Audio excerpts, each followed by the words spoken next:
በጥይት ተመቶ ንጹህ ደሙን እየዘራ የ51 ተሳፋሪዎች ህይወትን የታደገው ጀግናው ሹፌር አየለ እውነቱን በሙያው የተመሰገነና የተከበረ የህዝብ ማመላለሻ ሀገር አቋራጭ አውቶቡስ አሽከርካሪ ነው። መጋቢት 3 ቀን 2017 ዓ.ም ምድቡ ወደ ሆነው ወልዲያ ከተማ እንደ ዘውትሩ ሁሉ 51 ተጓዦችን አሳፍሮ ከሌሊቱ 10 ተኩል ሰዓት ከአዲስ አበባ ላምበረት ተነስቶ በጭፍራ በኩል ወደ ወልዲያ ጉዞ ጀመረ።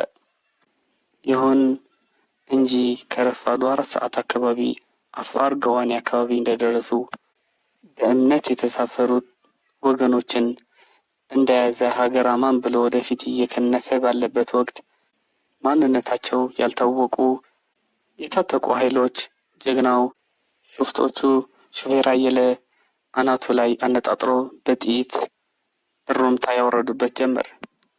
በዚህ የጥይት እሩምታ ቀኝ እጁ ላይ ከባድና ግራ እጁ ላይ ቀላል ጉዳት ቢደርስበትም ህመሙን ቀጥ አድርጎ ንጹህ ደሙን እያዘራ በእግዚአብሔር ድንቅ ስራ የሁለት ልጆችና መላው ቤተሰብ አምላክ ጥበቃ የሚያሽከረክረውን አውቶቡስ በብስለት ተቆጣጥሮ እንዳይወድቅ አድርጓል። በዚህም አውቶቡስ ውስጥ የሚጓዙ 51 ተሳፋሪዎችን ህይወት ታድጓል። ረዳቱ ተስፋዬም የሚፈሰውን ደም በጨርቅ አስሮ አካባቢው ወደሚገኝ ሕክምና ቦታ እንዲደርስ አድርጓል።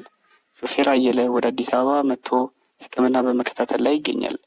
ክብር በሞትና በህይወት መካከል በስንት ፈተና እያለፉ ህዝብና ሀገርን ለሚያገለግሉ፣ ክብር ጥቃታቸውን፣ ጉዳታቸውን፣ ሞታቸውን፣ ውለታቸውን ቢዘነጋም እነሱ በየመንገዱ እየወደቁ እየሞቱ አካላቸውን እያጡ ነፍሳቸውን አደጋ ላይ ጥለው ለሙያቸው ለታመኑ ጀግና የሀገራችን አሽከርካሪዎች፣ ክብር ለሹፌሮች።